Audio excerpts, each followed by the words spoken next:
道教嘅神仙體系，元始天尊的法力氣概，你就係神。好多人話我係邊個嘅託世，呢啲都係妄念。地方個壇擺住哪吒咧，有人要同佢鬥法，即係召啲兵馬嚟同佢鬥嘅。人是修仙的，佢淨係做功德咧，佢都未必係。死咗之後係咪就可以成為某一位神仙啊？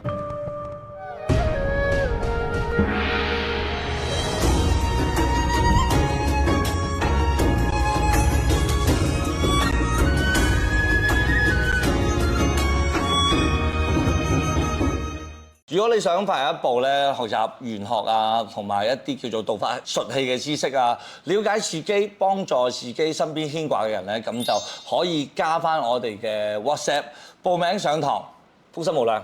Hello， 大家好，我係風財。Hello， 大家好，我是子耀。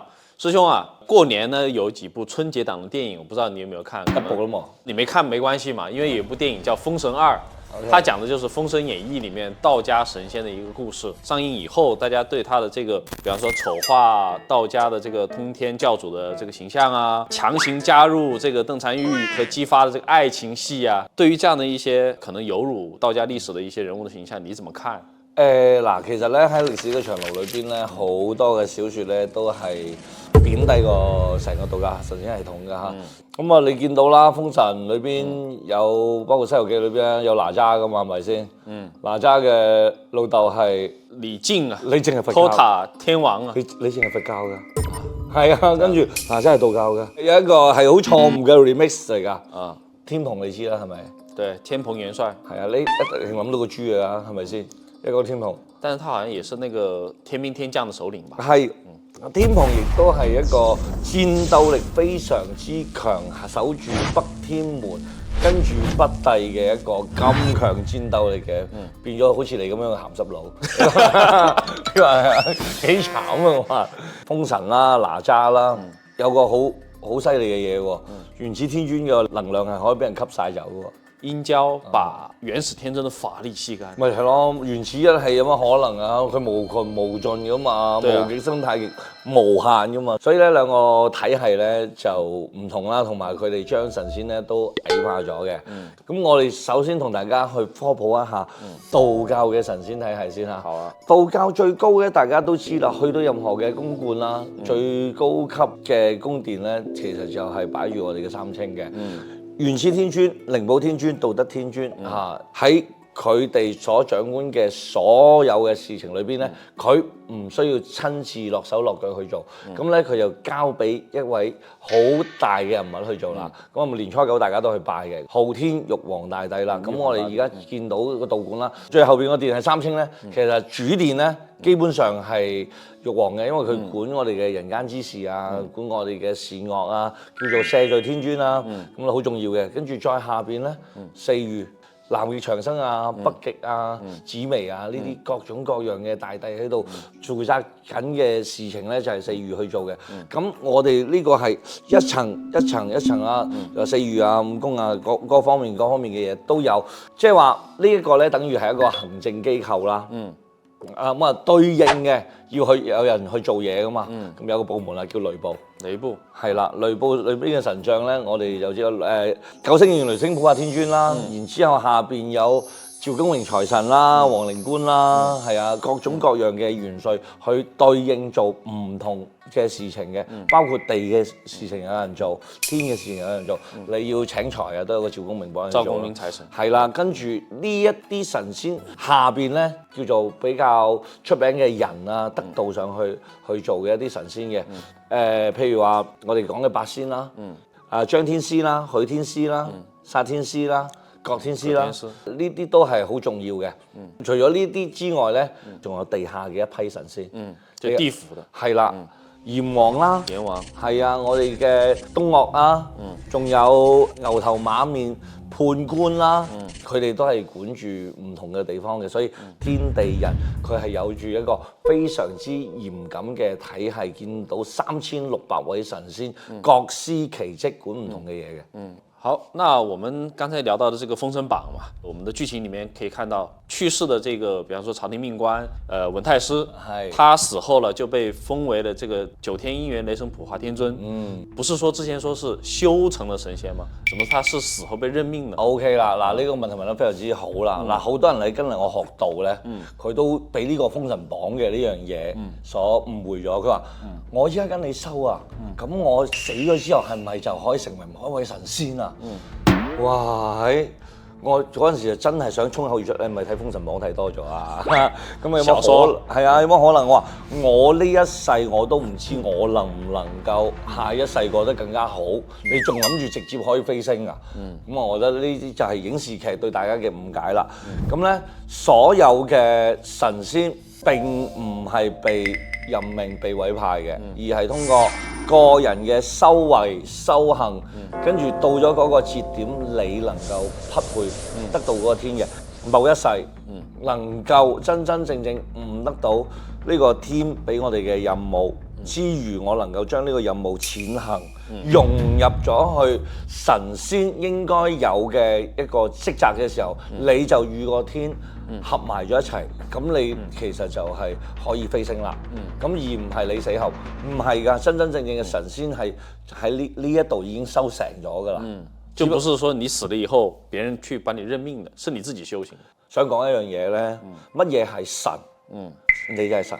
得咗道嘅人就係神，未得道嘅神就係人。人同神都係差一線嘅啫，其實並唔係需要你去如何去做呢個轉化或者任命嘅。我哋真真正正過年，你係要拜神咩？如果真真正正我哋兩個都唔得到，我同你互相拜得㗎啦。係咪先？我哋係啊，首先過嚟，首先我你悟到了，你就是神。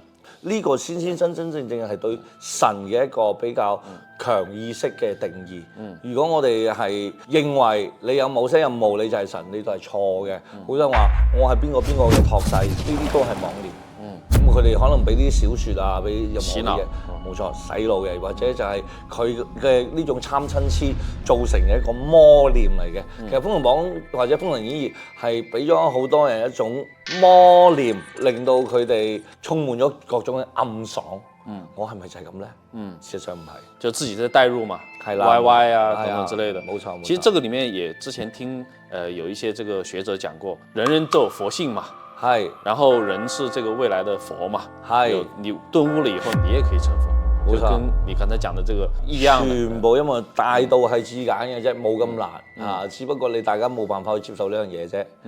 道教嘅神仙系統裏邊有虛幻嘅人，創造出嚟嘅人，有歷史上真的人。咁啊，《封神榜》裏邊係咪亦都有虛幻嘅人，有真實嘅人啦？對，係張之雅就係，係咪先？佢講嘅紂王啊，嗰啲都係，譬如話關羽啊、華佗啊，佢做嘅事蹟影響咗好多人，佢嘅精神影響咗好多人，代表咗義薄雲天、中膽兩相傳嘅人，就代表咗關羽嘅化身，呢個冇問題。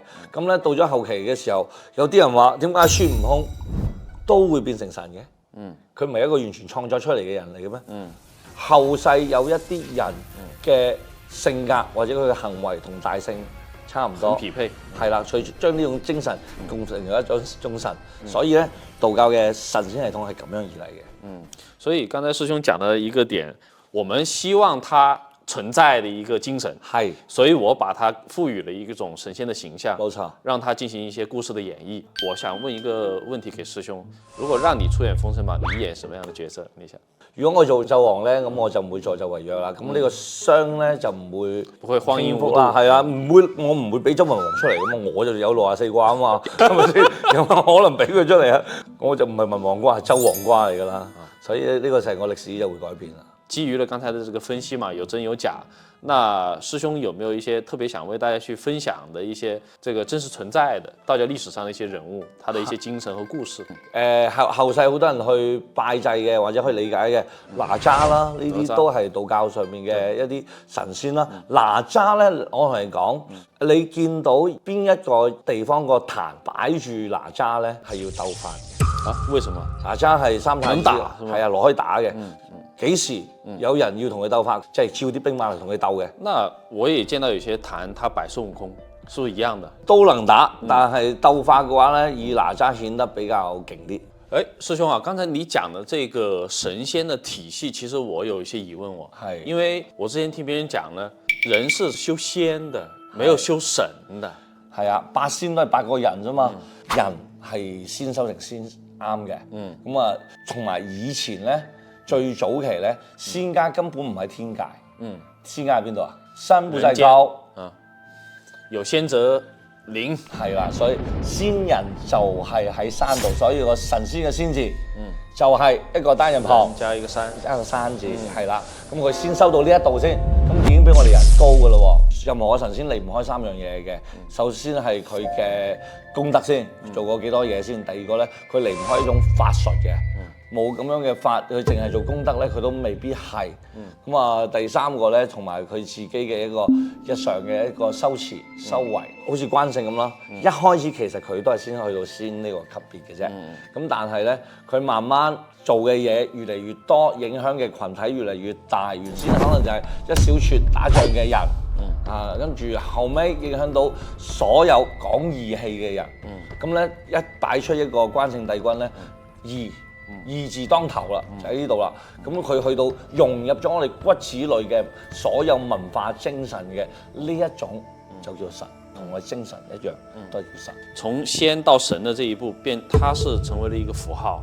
冇錯，就是看到關羽的這個神像，我就想到忠義，就是這個符號。冇錯啦。那我其實個人覺得，像比方說《封神演義》裡面的妲己。